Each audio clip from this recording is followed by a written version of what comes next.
Okay, so you want to open a payday loan store, rent a small storefront, put up a bright sign, and lend people a few $100 until their next paycheck in exchange for a flat fee. Do that enough times and the fees alone can make you rich. Sounds simple.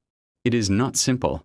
And the story of how a payday loan business actually makes money, and how it actually collapses, is one of the strangest stories in all of consumer finance. Before you make a single dollar, you need to survive getting permission to lend money in the first place. Payday lending isn't a business you can just walk into. It's regulated state by state, sometimes city by city, and the rules are wildly inconsistent depending on where you plan to open. In some states, you need a specific consumer lending license that can take months to obtain and cost anywhere from a few $1,000s to tens of thousands of dollars in application and bonding fees. In other states, the interest rate caps are strict enough that the traditional payday model barely functions at all, which is exactly why you'll notice payday storefronts clustered heavily along certain state borders and almost completely absent just a few miles away on the other side of a line on a map. Once you're licensed, opening the actual storefront is comparatively cheap next to something like a restaurant or a mall. A single location, rent, a counter, a small security setup, basic office furniture, and enough cash reserves to actually fund loans can be opened for well under $100,000 in many markets. That low barrier to entry is part of why this industry became so widespread so quickly in the 1990s and 2000s. But here's the first thing nobody tells you when they picture owning a payday loan store. The building is the cheapest part of this business. The real capital requirement isn't the storefront. It's the loan float, the actual cash you need, sitting in reserve to lend out to customers. To run a single location that can serve a meaningful number of borrowers, you typically need several $100,000s of lending capital available at any given time, because that money is constantly out the door in the form of active loans and only trickles back in gradually as customers repay. Unlike a restaurant where $1 of revenue mostly stays $1 of revenue, in payday lending, a big portion of what looks like your business capital is actually tied up in other people's hands, waiting to come back, with a real chance a meaningful slice of it never comes back at all. Most people who own a payday loan business today, by the way, don't run just one storefront. They run a chain of them, sometimes a dozen, sometimes hundreds, spread across multiple states specifically to work around the patchwork of different lending laws. If one state tightens its interest rate cap, a multi-location operator can lean harder into states with looser rules, shifting volume around like a portfolio manager rebalancing a set of very different, very risky assets. That's a very different game than the one facing a single storefront owner who's licensed in exactly one state and has no fallback if the rules there change. Say you've got your license, your storefront, and your lending capital ready to go. Before you collect a real profit, there's a layer of costs that catches almost every new operator off guard. First, there's compliance overhead. Payday lenders are required to verify income, check identification, disclose annual percentage rates in specific legally mandated formats, and in many states, check a shared database to make sure a borrower isn't taking out multiple loans across different lenders at once. That compliance apparatus, software, staff training, legal review, isn't optional and isn't cheap. Second, there's bonding and insurance, which regulators often require, specifically because this industry has such a well-documented history of predatory practices that insurers price the risk accordingly. Third, and this is the one that quietly breaks a lot of new operators, there's the default rate baked into the entire business model from day one. This isn't a business where defaults are a rare surprise. They are known, expected, planned for costs sitting in the pricing before a single loan is issued. Here's where it gets interesting, because the way a payday loan business actually makes money is far more layered than most people realize, and it's built almost entirely around one number, the fee charged per loan. The first and simplest layer is the flat fee structure. A typical payday loan charges somewhere around $15 to $20 in fees for every $100 borrowed, due back in about 2 weeks. That sounds almost reasonable stated as a flat fee. It stops sounding reasonable the moment you annualize it, because that same fee structure, expressed as an annual percentage rate the way a credit card or a mortgage would be, often works out to somewhere between 300% and 400% April, sometimes higher.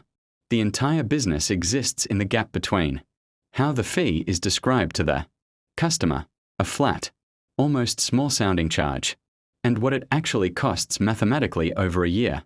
The second layer, and the one that actually makes the business genuinely profitable, rather than just break even, is the rollover or renewal. Many borrowers can't repay the full loan amount in 2 weeks, so they pay just the fee again to extend the loan another 2 weeks, without touching the principal at all.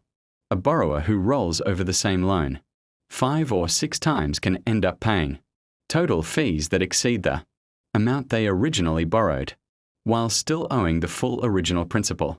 Regulatory studies have repeatedly found that a large share of total payday lending revenue, sometimes described as a majority of it, comes not from the first loan a customer takes out, but from repeated rollovers and back-to-back borrowing by a smaller group of repeat customers. Put plainly, the business isn't primarily built on lending money once. It's built on a customer needing to keep paying just to stand still. The third layer is ancillary products. Many payday storefronts also offer check cashing services, prepaid debit cards, money transfers, and sometimes small installment loan products alongside. The classic 2-week payday loan. Each of these carries its own separate fee, and together they smooth out revenue across customers who aren't currently mid-loan, keeping foot traffic and fee income flowing even between borrowing cycles.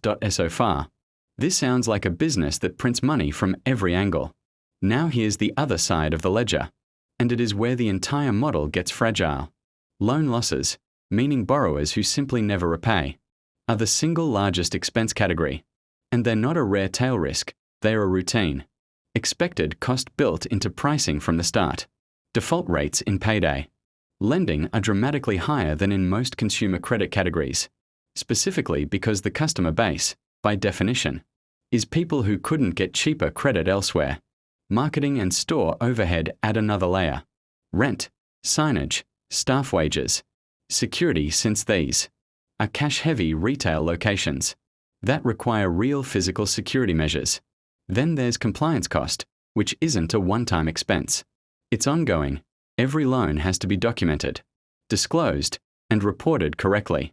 And the penalty for getting the paperwork wrong isn't a fine on one loan. It can be regulatory action against the entire license. There's a detail buried inside this cost structure that catches new operators off guard almost every time. Interest rate caps, when a state or country imposes them, don't just squeeze margins gradually. They can make the entire flat fee plus rollover model illegal to operate as currently priced overnight, because the whole business was engineered around fees that only work mathematically at a specific rate. Unlike a restaurant that can slowly adjust its menu prices, a payday lender, facing a hard rate cap, sometimes cannot legally operate the same product at all, and there's no negotiating your way around a law that caps the interest rate itself. Before we get to how payday lenders actually fail, it's worth understanding something the most successful operators in this industry figured out early, because it explains almost everything about why the business looks the way it does. The entire payday lending model is built on a single insight: price the loan for the customer who can least afford to shop around. A borrower coming into a payday store usually has no other realistic short-term credit option, no room on a credit card, no ability to get a bank loan approved in time, no savings cushion. That desperation isn't incidental to the pricing. It's the entire reason the pricing can be set where it is. A business that can only survive by lending to people with better options wouldn't need fees this high. This one survives specifically because its customers don't have those options. And that single fact is both the source of the industry's profitability and the reason it attracts so much regulatory attention now. Here's the structural risk that runs through this entire business, and it's best explained through something that actually happened to one of the largest payday lenders in the world. Wonga was a UK-based payday lender that grew explosively after its founding in 2006, becoming one of the most recognizable and, for a time, one of the most profitable short-term lenders in the country, reporting tens of millions of pounds in annual profit at its peak. Wonga's entire brand was built on speed and technology, near-instant online approval, funds in your account within minutes, a slick departure from the storefront model. Then, starting around 2014 and 2015, the UK's financial regulator introduced a hard cap on the total cost of payday loans, limiting interest and fees to a fraction of what lenders like Wonga had been charging. Almost overnight, the pricing model that had made the company hugely profitable became illegal to operate at the old rates. Wonga adjusted, but the damage went further than just the rate cap. Regulators also ordered the company to pay compensation to customers over past lending practices deemed irresponsible, including cases where loans had been issued to people who clearly couldn't afford to repay them. As those compensation claims poured in by the tens of thousands, the financial hit combined with the collapsed margins from the rate cap proved fatal. In August of 2018, Wonga collapsed into administration, the UK equivalent of bankruptcy, and stopped taking new loan applications entirely. A company that had once been valued at close to £1 billion and had lent to millions of customers ceased to exist within a few years of the regulatory environment changing underneath it. Here's why this mattered so much more than one company failing. Wonga wasn't undercapitalized or poorly run in the conventional business sense. It had scale, technology, and brand recognition that most payday lenders never achieve. What it didn't have was a business model that could survive a regulator deciding the core pricing mechanism itself was the problem. Unlike a restaurant that can absorb a minimum wage increase by raising menu prices a little, Wonga couldn't simply raise its rates to compensate. The rate cap was the whole point of the regulation. The entire episode is a case study in a risk that's almost unique to this industry. The product itself can be legislated into unprofitability, not gradually, but essentially overnight. And no amount of prior scale or efficiency protects you from that if it happens. To understand how this plays out at the level of a single storefront rather than a giant company, it helps to think through one ordinary location over a few years. A payday store opens in a state with permissive lending laws and quickly builds a loyal, if financially strained, customer base. Mostly repeat borrowers rolling over loans every couple of weeks. Profit is strong and consistent for several years. Then the state legislature, under pressure from consumer advocacy groups and rising public scrutiny of rollover practices, passes a law capping fees or limiting the number of times a loan can be rolled over. Almost immediately, the store's core revenue engine, repeated rollover fees from the same customers, is legally restricted. Default rates, which were always priced into the model, now can't be offset by fee income the way they used to be. The owner has to either close the location, pivot into a different lending product entirely, or relocate lending capital to a state with looser rules.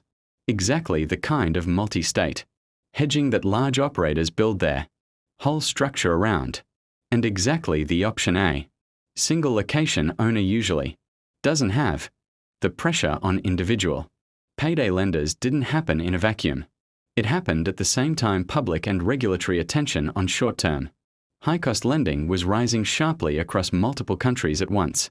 For most of the industry's early history, payday lending operated with relatively light oversight, a gap in the consumer credit system that let flat fees and rollover structures produce enormous effective interest rates without much scrutiny. Over the past 15 to 20 years, that gap has been closing. Consumer advocacy groups, media investigations, and eventually financial regulators in places like the UK and city and state-level authorities across the US began treating rollover-driven payday lending as a genuine consumer protection issue, rather than just an unusual corner of the credit market. That shifting climate didn't kill the industry outright, but it did mean the core product, cheap to originate, expensive to roll over, faced sustained pressure from a direction. That has nothing to do with normal business competition, and everything to do with public policy. So, does owning a payday loan business actually work as a business? The honest answer depends enormously on the regulatory environment you're operating in, and the gap between a good regulatory climate and a bad one is more extreme in this industry than almost any other. In the optimistic scenario, you're operating in a state or country with permissive interest rate rules, minimal restrictions on rollovers, and a customer base with a steady, if uncomfortable, need for short-term credit. In that case, flat fees, rollover revenue, and ancillary product income together produce genuinely strong margins, strong enough that it's made a number of payday lending chains into large, profitable companies over the decades, at least for a while. In the realistic bad scenario, a regulator caps your core fee structure, restricts rollovers, or requires compensation for past lending practices. And unlike almost any other business on this channel, you often cannot simply raise prices, cut costs, or wait out a bad year to fix it, because the thing that changed is the legal ceiling on how the product itself can be priced. The difference between these two scenarios for the same storefront chain can be the difference between decades of steady profit and, as Wonga proved on a much larger scale, complete collapse within a few years of the rules. Changing. A payday loan store looks, from the sidewalk, like a simple business. Lend a little money, collect a fee, repeat. From the inside, it's actually one of the most politically and legally exposed business models in all of consumer finance, where the core product's profitability depends on a regulatory environment that can, and increasingly does, change underneath it with very little warning. Wonga didn't fail because it lent money poorly. It failed because the specific way it was allowed to price that money stopped being legal. The building isn't really the business. The gap between what regulators will tolerate and what the business model actually requires to survive. That's the business.